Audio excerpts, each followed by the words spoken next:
কত মুসলমানদেরকে মিথ্যা অপবাদ দিয়ে হত্যা করা হলো, আর জয় শ্রীরাম বলে উত্ত্যক্ত করা হলো, আর কত হাজার হাজার ভিডিও আমরা ফেসবুকের মাঝে দেখলাম।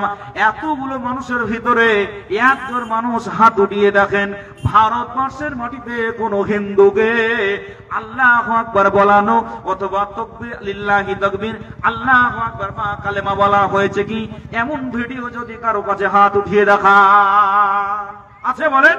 আর হাজার হাজার মুসলমানদেরকে উত্ত্যক্ত করা হলো, বাংলাদেশকে ইস্যু করে, বাংলাদেশকে ইস্যু করে পশ্চিম বাংলায় নেতারা উস্কানি দিল, আর মুসলমানদের পিছনে লেলিয়ে দিল, মুসলমানদের মেয়েদের বোরখা ধরে আপনার টানাটানি করছে, তারপরে ট্রেনে সফর করতে তাদেরকে জবরদস্তি করে জয় শ্রীরাম বলানো হচ্ছে। কিন্তু বলেন, কোন খ্রিস্টান, কোন হিন্দু, কোন বৌদ্ধ, কোন জৈনকে কালেমা বলানো হলো?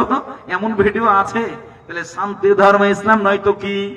এর থেকে উদারতার কি হতে পারে? এর থেকে ইসলামের সৌন্দর্য আর কি হতে পারে? পৃথিবীর মাটিতে ইসলামের বাণী চিরম্লান হয়ে আছে। বন্ধুরে, ইসলাম যে কথাগুলো বলেছেন, তোমার বিজ্ঞানীরা আজকে খুঁজে পেল, তোমার দার্শনিক রাজকে খুলে পেল, কিন্তু ১৫০০ বছর আগে বিশ্ব নবী মরুভূমির বাসিন্দা আরব দেশের মরুভূমিতে বসে ১৫০০ বছর আগে বিশ্ব নবী সাল্লাল্লাহু আলাইহি ওয়াসাল্লাম তিনি বলেছেন, কেন ইসলাম পৃথিবীর মাটিতে এতটার জনপ্রিয়তা? কেন ইসলাম পৃথিবীর ভিতরে একটা রোমাঞ্চকর ধর্ম? কেন পৃথিবীর মাটিতে ইসলাম একটা শান্তির ধর্ম, জনপ্রিয় ধর্ম? সেটা হচ্ছে কি? আল্লাহ বলছে ইদফা বিল্লাতি হিয়া আহসানু। সুতরাং আমাদের প্রতি অন্যায় করলে, অবিচার করলে আমরা পাল্টা অবিচার করব না, আমরা সেটাকে, আল্লাহ কোরআন বলছে তোমরা ভালো দ্বারা মন্দকে প্রতিহত করো। আল্লাহু আকবার। ইসলামের এক একটা মণিমুক্তা, ইসলামের এক একটা সোনালী বাণী বিশ্বনবী সাল্লাল্লাহু আলাইহি ওয়াসাল্লাম তিনি ১৫০০ বছর আগে সাহাবীদের ভিতরে প্রচারণা চালিয়ে গিয়েছিলেন। ভাইজান আমার, আজকের যুগের মানুষেরা আইন তৈরি করেছে যে পশু হত্যা করা যাবে না, বা পশু অ্যাক্সিডেন্ট করলে তার জেল হবে, ফাঁসি হবে। এই কয়েক বছর আগে সালমান খান একটা আপনার পশুকে কেন্দ্র করে তার মামলা হয়েছিল, জেল হচ্ছে, বেল হচ্ছে, আইনি নোটিশ আসছে, চিন্তা করুন।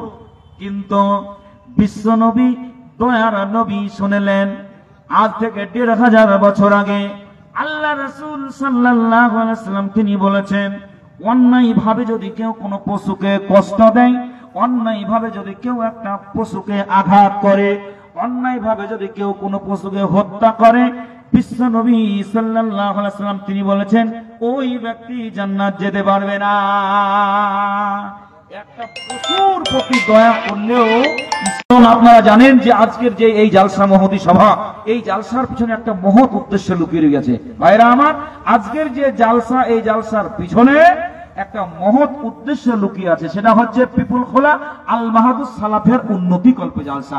তো সুতরাং মা বোনেরা যারা আছেন নিশ্চয় যাবে, আপনারা অবশ্যই আপনাদের কষ্ট পর্যন্ত পয়সা থেকে, আল্লাহর ওয়াস্তে আপনাদের আঁচল থেকে মা বোনেরা নিশ্চয়ই আপনারা নিয়ে এসছেন, আপনারা মাদ্রাসার জন্য দিবেন।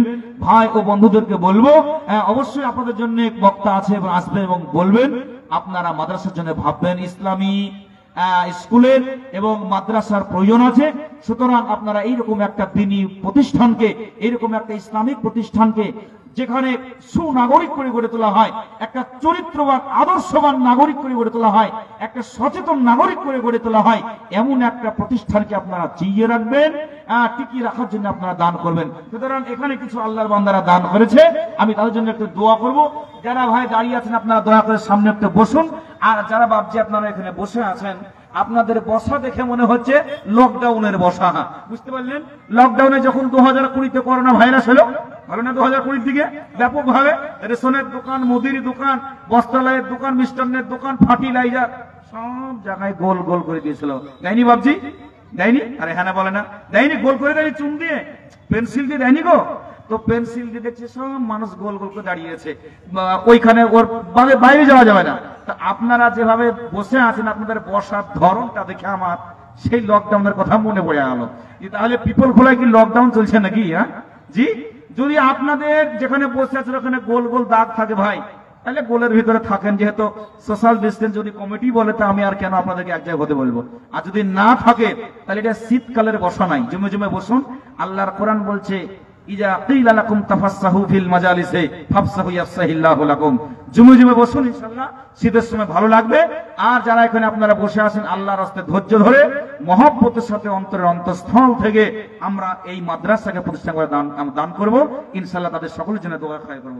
ইয়া হাইয়্যু ইয়া কাইয়্যুম বিরহমাতিকা আস্তাগীস ربنا ظلمنا أنفسنا وإن لم تغفر لنا وترحمنا لنكونن من الخاسرين ربنا آتنا في الدنيا حسنة وفي الآخرة حسنة وقنا عذاب النار। তোমারই রহস্য আল্লাহকে বুঝিতে পারে, কোথা ছিল বান্দা বান্দে কোন ঝোপে ঝাড়ে, সবারই আশেপাশে ছিল যত জনা, দানেরই ব্যাপারে দেখাইল উদারতা, কেহ দিল 100 কেহ 200, আর যে বা যত দিল নিজের মন মতো। শহীদুল ইসলাম দেখে খাতা বেচে নাম, পরিমাণে 500 টাকা দিল দানা। সাব্বাসো সাব্বাসো ভাই সাব্বাসো যে তুমি, তোমারও রাগিয়া তো চাইতেছি আমি। ও খোদা দয়া ভাই দয়ারি সাগর, করুণা করো তুমি ভাইজানের ওপর। বেনামিতে কোন জন্য 1000 টাকা, নেকির খাতাতে নাম না রাখিও ফাঁকা, কোনো মতে নাম ভাই নাই গেল জানা, নেকির খাতাতে নাম না রাখিও ফাঁকা। আর দোয়া করি আমি বেনামে কারণ, সুখময় জীবন দিও পাক নিরঞ্জন। থাকি যদি দুনিয়াতে কোনো মুসিবতে, উদ্ধারিয়া নিবে তুমি দানের বদলাতে। হায়াতে দারাজ করো দুনিয়া মাঝার, জীবনের ভুল ভ্রান্তি ক্ষমা করো আমিন সুম্মা আমিন। আচ্ছা ভাই, আপনারা কি জেগে আছেন? আচ্ছা, নারী তাকবীর, নারী তাকবীর। ইয়াকুব আলী নাম দেখি, ইয়াকুব আলী নাম দেখি খেয়াঘাট হতে 1000 টাকা দিল মোর হাতে তুলে, মাদ্রাসা চালাবো বলে মনের বাসনা, 1000 টাকা দিল ছিল ভালোবাসা। ওগো আল্লাহ দয়া বই ভালোবাসা দান, সাদরে গ্রহণ করো দানকে তাহারা। ইয়াকুবের দান পেয়ে গোলাম আমি খুশি, ইয়াকুবের প্রতি তুমি হয়ে যাও